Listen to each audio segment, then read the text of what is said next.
HSC পরীক্ষায় যেসব calculator ব্যবহার করতে পারবে শিক্ষার্থীরা। আসন্ন উচ্চ মাধ্যমিক সার্টিফিকেট, এইচএসসি ও সমমানের পরীক্ষায় পরীক্ষার্থীরা কোন মডেলের ক্যালকুলেটর ব্যবহার করতে পারবেন তা নির্ধারণ করে দিয়েছে মাধ্যমিক ও উচ্চ মাধ্যমিক শিক্ষা বোর্ড ঢাকা। সোমবার শিক্ষা বোর্ডের পরীক্ষা প্রফেসর এস.এম. কামাল উদ্দিন হায়দার স্বাক্ষরিত এক বিজ্ঞপ্তিতে এই তথ্য জানানো হয়।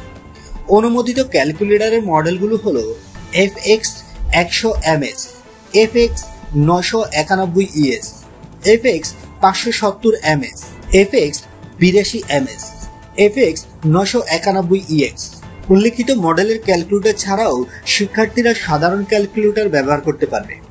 উল্লেখ্য, বোর্ডের ঘোষিত সূচি অনুযায়ী এবারের এসএসসি ও সমমান পরীক্ষা শুরু হবে 26 জুন এবং চলবে 10 আগস্ট পর্যন্ত।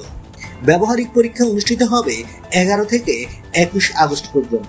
বন্ধুরা, নিত্য নতুন এক্সক্লুসিভ খবরাখবর সবার আগে পেতে আমাদের ইউটিউব চ্যানেলটি সাবস্ক্রাইব করে পাশে থাকা বেল আইকনটি অন করে দেওয়ার অনুরোধ রইল।